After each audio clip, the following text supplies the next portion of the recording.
So just quickly, And you see the ready opening, am I right?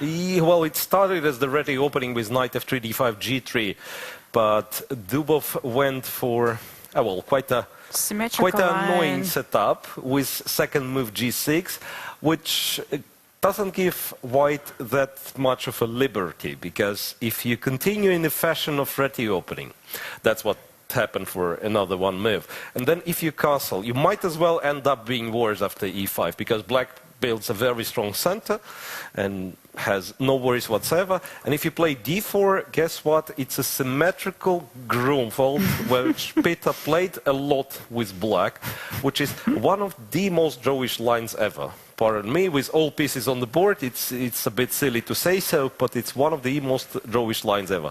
Knight to f6, castles, castles, bishop e3 is one tricky move. I've seen it for the first time played by Levon Aronian. Where? And when? In some, you know, in between games friendly blitzes. Point being to play queen c1, rook d1, and then bishop h6 or c4 with queen on c1. So it's a weird setup in a way. Well, maybe the main point of bishop e3 is kind of stopping c5, because you know, white's going to take and never give this pawn back. But sure, really, those of you guys in the chat who is screaming that it's a draw, well, not draw just yet, but it's such a solid setup from black side. So maybe they need this setup after previous games, no, just to, yeah, there was to calm down. Two crazy games before that. h2, h3, rook e8. Well, Dubov is preparing e7, e5. So a bit worrisome fact that Svidler is thinking with white over his move 8. Oh. So he's preparing e5? Yeah, he wants to play e5, and if, say, if black gets to play e5, say in case of a c3, e5 and everything's... wait, it's not how chess works, yeah? Bishop d4, say, back to e8. Black might as well be just slightly better in this position. Yes. Might be slightly better. But still we expect aggressive ways from Daniil Dubov. We're used to it. What white is supposed to do, I'm not sure really. Knight e5 would kind of solve the issue of black playing e7, e5 in a radical way. But then I suspect black trades and goes to e4. And, well, now you have to defend e5. Yeah, might be some difficulties defending e5. This might get pretty sharp, though, in this case. Honestly, I'm not sure if there is a way to defend e5. So not sure, really. I mean, if you don't stop e5, seems like a slightly worse position for white, or at least white is not fighting for an advantage. But if you do, then it doesn't work tactically. So this bishop e3, h3 is just like an experimental stuff. And the time control might not be short enough for experimental openings. Yeah, it's always... It's not blitz, of course. Yeah, honestly, that's 10 plus 10 is perhaps the trickiest time control, because you practically never have it.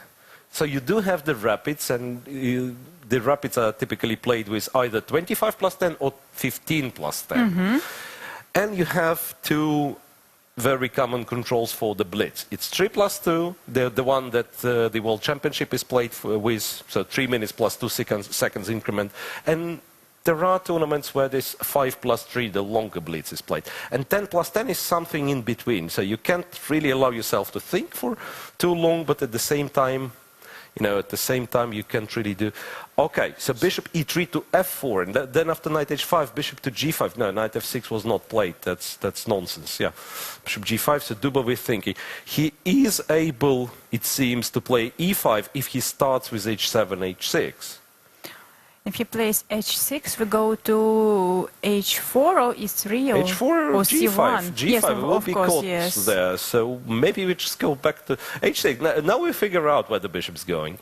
Now we'll figure out where the bishop is going. e3 back or c1 or where? Well, honestly, not sure. Well, it does make sense to provoke h6. So say in the lines like this, after the trade, the pawn would be hanging. in some lines. I mean, yes. It's not like you want to take the pawn on h6 right here because b2 is hanging. But it will be hanging in some lines. It does make sense to provoke h6. But still, it doesn't look like white is fighting for an advantage. In a way, he'd be like kind of couple of moves behind after making all this, you know, all those moves with the bishop. So bishop went to e3, f4, g5, and then might go either to e3 back or all the way back to c1, as Peter Svidler ends up doing. Bishop to c1. Well, look. This opening is quite a rare one, as it may seem. Imagine this symmetrical setup with rook on f8, knight on f6, knight on b1. So it looks like it was symmetrical, then black has played rook to e8, knight to c6, and knight f6 to h5. 3 moves in a row, and he's once again to move. Isn't it amazing? So white has lost 4 tempi in the opening. 4 tempi, guys. Yeah, like basically moving the bishop 3 times, then return back to c1. However, it's not that clear because not all of them are good. And then Dubov kind of accepts this by going, wait a sec, going back to f6. Yeah, so knight goes back to f6. Svidler plays knight bd2. bd2. So either he wants to play c4 or e4 in perspective. Wants to develop his horse. Horse to d2. And then perhaps the black is ready to play e5. So still, it's like if the position would be... wait a sec. We are able to illustrate that. Knight c3. And then some stupid moves. Mm-hmm. Wait, it's still... would be the position with black to move. Now, what we have, colors reversed, and it's... also black to move. It's black to move, but black pretends to be white. So once again, I'm not sure where it's heading, but it looks like still Svidler lost too many tempi to make up for this. Well. So it can't be a good position for white. Don't play this line, kids. Well, what's the reason for this choice, you know? It happens sometimes, even on top level. What's the reason to play bishop e3? Nerves. Nerves, yeah, well, it's like you know, if you go for c4, it's basically offering a draw with white. Mm-hmm. So right. he wanted c4, to c6, all that. invent. I mean, takes, knight e5, and then I believe the most comfortable way to make a draw is knight g4. And there is still nothing wrong with, how is that, knight f2 d7, the good old move, no, e6 followed by knight f d7, yeah. The one that Kasparov played. This, and then knight d7, and then it would be f4 and knight c6 and so on. Right. So bishop e3, you think, okay, let's get something original, let's get something playable, and then you come to regret it just 5 moves later because it's maybe it is original, but it's not very attractive. Knight bd2 e5, d takes e5, and in a way, if black simply recaptures on e5. Exchanges everything. Yes, yeah, you probably take.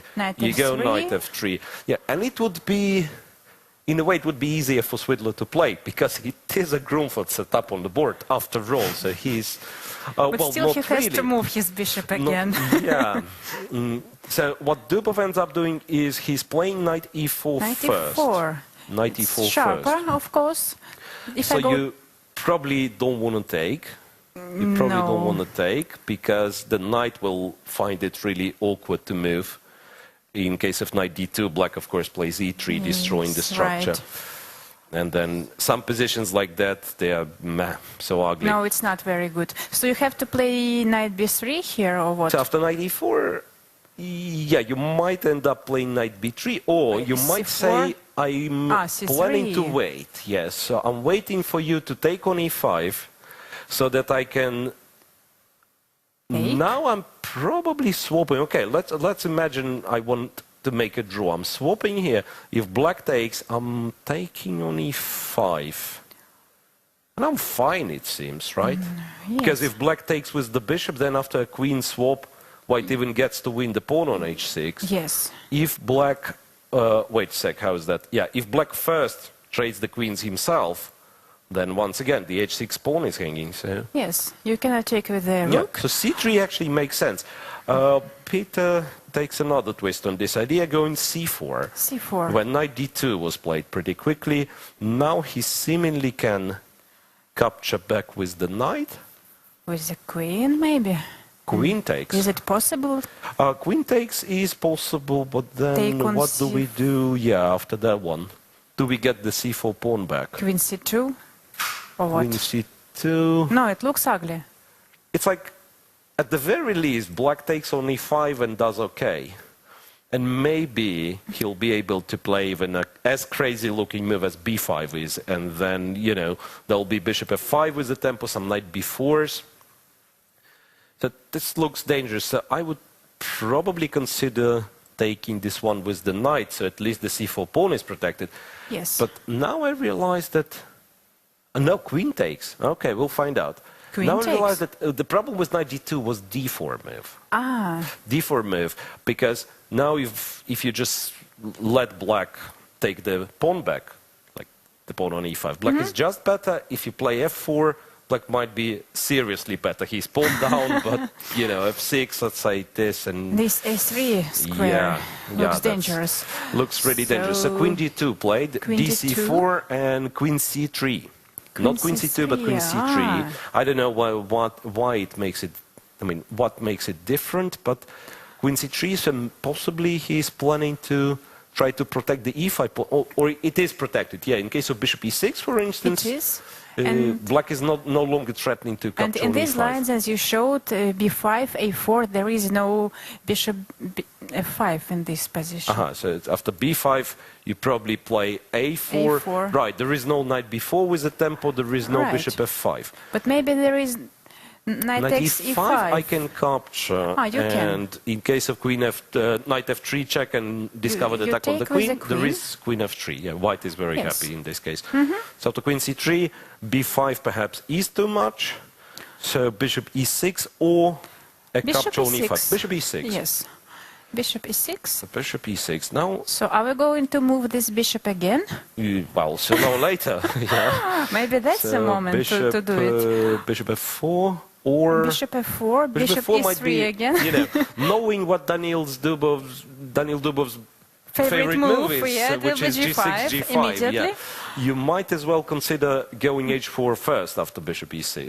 What's that? Bishop e6. I mean, and now seems slowish, but I'm trying to kind of make sure that e5 pawn is protected. Yeah. h4 and then bishop f4 next move. If there is a next move for white. Once again, it might be that white is not on time. Bishop e3, second try. Bishop c1 to e3. We've seen it some time ago. Was move 6, now 10 moves later, bishop c1 to e3. The postman always calls twice, as we know. Precisely. Queen to e7, yeah, well, reminded me of the movie, yeah. Yeah, so what are going next? Queen e7, rook d8. I'm not sure what Dubov is doing. Yeah, well, basically both do reasonable stuff, bringing rooks to the center. It's just that if you think of in terms of like pawns majorities here and there, I would say that black's is much more threatening potentially. So if black gets to play b5 finally, which he might, after having moved the rook from a8, so nothing goes on this diagonal when you play b5. Yeah, so b5 and then potentially b4, black actually gets something rolling. White is sort of stuck. White would really like to play f2, f4 if this move would be, you know, if it would be a legal move to play f2, f4 to support the e5 pawn. But yes, b5, a3, a5 is not very pleasant, for sure. Oh, a3. Is it necessary to play like this? But I guess so. Yeah, you mean after b5? Yeah, after b5. Probably he has to play a3. Or maybe there is some knight g5 move or what? If he plays b5 immediately. Wait, first of all, it's white to move, yeah? So we might as well pretend that we are clever. We play a2, a3 first. And then he goes b5, no, not b6, but b5 nevertheless. And you play somewhere knight g5, e5's hanging, yeah? So knight g5 he's gonna take. And there is a pin Not very pleasant. Yes, you're right. No. Rook A to C1. Rook A to C1. Okay. Still, I don't see the reason for black not to play B7, B5. Ah, well, after AC1, there might as well be some knight B4. Oh. Wait a sec. AC1 is on the board. This one I can see from a camera view. Yeah. So then some knight B4, opting at knight takes A2 as well as knight D5. Queen A3 maybe. Queen A3, possibly after a swap on D8, because an immediate Queen A3 allows for this, and knight C2. That's what I thought. But then you trade the queens as well. I take, and I and you even take on A7. You might as well take on A7. Even if I'm very insolent. You know? I agree. So, B7, B5, the first idea that we've discussed. Yes, you have the majority. Once again, you have the passed pawns, you move them forward. You have the majority, you want to move them forward. So now you have to play A3, or what? A3, A5, right? -1, yeah. -1. People start providing us affiliation. -1 after B7, B5. Yeah, I can think of this. It's not only that the position is -1. It's like, for instance, this crazy game before we had, right? I mean, the previous game. It was clear that Svidler is winning in some case, but at least Dubov's play, in some way, was... it was understandable what to do. You give as many checks as possible. You're looking for a perpetual check. You have one way to defend. Who would tell me what white actually has to do in this position? It's like clear plan. No plan, precisely. I mean, you do play A3 to stop B4. That's what he ended up doing. Bishop D5, and then it already feels that this pawn on D4 has gone. And it was played, really. Or the pawn on E5 is gone. Yeah, Bishop D5 is played. Yeah.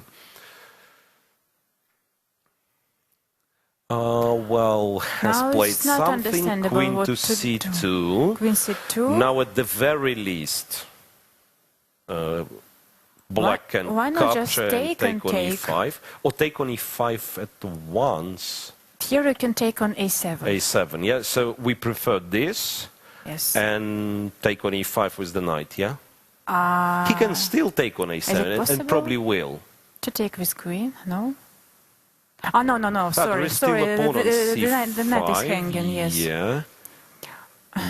I mean, might be still possible to do, but it does look terrible. With check. C5, yes. You play C5 in this one. Or maybe, wait, let's make it a bit more precise. You trade there first. Trade first and go You go C5. The bishop is almost trapped. After bishop b6, I don't know, maybe there is a way to trap the bishop. I'm not interested in it. I'm just going bishop d4 and queen e2 next move. That's just terrible. Hopeless. That's terrible position for white. Yes, that's a terrible position for white. Is there any cure from this? Not sure. I mean, at first place, black has to decide what he's doing. Bishop f3 being, of course, a very, very sensible move. Daniil made a move and it was a7, a6. A little bit of greed there. No, not willing to part with his A7 He's just showing that his position is so much better, that he can even play Yeah, he'll play A6. And the plan is to grab the E5 pawn one move later. Give me your answer on this. Yeah, precisely. And there might be no answer. From the looks of it, there might be no answer in this position for white. A4? Clearly. A4, but what does it do in terms of... Not really. Still, yeah, well, he's going to take on f3, take on e5. Yeah, so that's the main concern now, that black's going to take on f3 and then take knight e5. And Daniil also is better on time. He has more time on the clock. Yeah, yes. that's we kind of got used to this one already. So... Rook, knight d4, people say? Bishop to f4 and back to e3, right. Kind of... Bishop f4 played, by the way. Bishop f4. Bishop f4. Is there any kind of a point to it, if black just reacts with g5? I go back. Wait, maybe E4.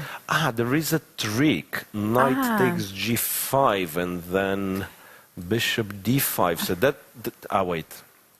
Bishop f4. So in case of g5, I suspect, once again, not checking with any kind of engine, knight to g5. Well, actually, queen h7 is only one check, but let's forget about this. Yeah, takes on d5, rook d5. That would lead to some complex stuff, yeah? So black gets a pair of minor pieces for the rook, but the bishop on g7 is really silly. White all of a sudden looks pretty much in the game. Yeah, I'm not sure if he's not worse, but I mean, at least getting some play, which Svidler lacks in the game. So bishop f3, bishop f3, and knight d4 was played. Knight d4. Yeah, queen e4. Now a trade on f3 would more or less leave black with an extra pawn. Maybe there is a better move. Is there a 5? Knight b3? No. Is there a 5? Is there a... f5. I mean, technically f5 is possible. I don't know if it makes black's position better. Oh, he just took an e4. Ah. Why not? Why not, yes. Why not? Bishop e5. And if I take on h6? Then probably just knight f3 and b2. And that b2 is the pawn you don't want to lose, right? Right. Bishop h6 and then... So Svidler swaps on e5. Now he's suffering in the endgame without a pawn. But that's like absolutely hopeless, it seems, no? Bishop e5, you can capture over there. Black has to trade. That's the moment you take on f3, then you take on d1, then you take... So efficiently, it's like 2 pawns up, because white's 4 versus 3 doesn't do a thing. Yeah? Yes, he's changing. Now the rook endgame without a pawn. People say Dubov playing edge in first choices. Yeah, we did reach this endgame, and king f1 is perhaps the only way to stay in the business, hoping to get his rook now if I play c5 before, is it a plan, or should I push the king here? Probably you need the king centralize at some point. Centralize the king to e6, for example, or where? I'm actually thinking of... King g7. Well, he just played king g7, isn't it? King g7. G7, okay. Well, it's very unpleasant. Well, so that's his plan. After rook d7, he's going to go rook c5 and then play c3, getting 2 connected passed pawns. So therefore, rook d8, white needs to attack the a6 pawn, not the c7 pawn.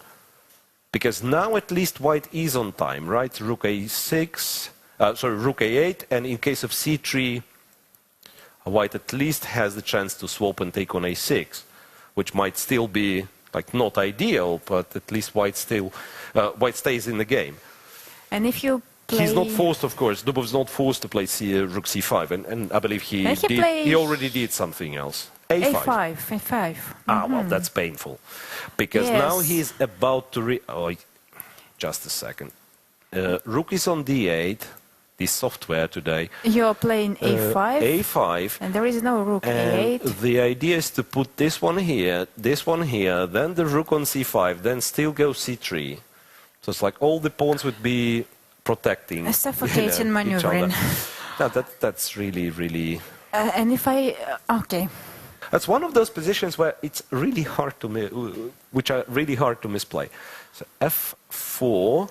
Rook to c5 and Peter plays king e2. But yeah, but how do you survive this one? I don't know. Takes a4. Okay. You can see from Peter's expression that he's on the verge visibly of despair. So there should be tons of ways how black is winning here.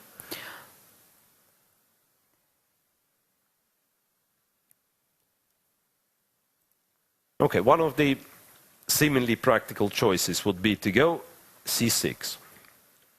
c6. Yeah. What I want 2 connected passed pawns. So in case of rook a8, I'm going rook a3. Rook a5 loses to rook a4. I don't believe... well, there is nothing to calculate, right? Yes. There's nothing to calculate. I mean, you trade, you are in a square of this pawn, but you won't be able to take it. Yeah. Just lost. But Dubov decides to capture on a4. Rook so that d4. after rook d4, will we see some miraculous escape here? a3 or what? Hard to imagine, of course, but who knows? I mean, that's the kind of first step in wrong direction, this ba4. Really? I mean... No, they're not connected, right? Should be completely winning, but it's like if you get to connected passed pawn, you're allowed to stop thinking. I mean, you're literally, you just move them forward and they win by themselves. While here, a3, check on c2, king e3, and the pawn on a2 is there. Rook takes a5. There is another pawn. c5 immediately, or what? I'm guessing so. King f6. He says, Dubov says, I need the king as well. You probably play g4. You can't go king d3, so... King d3, he's gonna capture this one. Yeah, you probably try to imitate some sort of a counterplay here. King e6. It's still dead lost, of course, yeah. But at least you try to. But sometimes miracle happens in this... In rook endgames especially, yeah. Yes. But this might be not the one where the miracle is bound to happen. The problem with those 4 versus 3, that they still don't create a passed pawn, you know.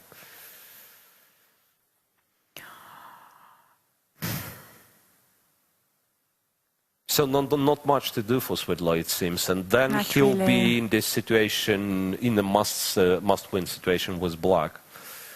Now he is going to create some passed pawn himself, but how to do it? No, he can't. No way. I mean, that's the problem. It's the problem. There is no way whatsoever. And if I start with h5 or f5? Yeah, h5 black takes, yeah? Just takes. So what he does, he goes f5, black takes over there. You probably have to play this. Yes, why not? And then what? h5? No.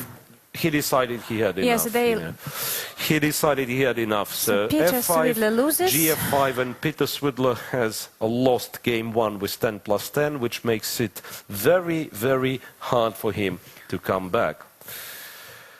And Dubov now just needs a draw.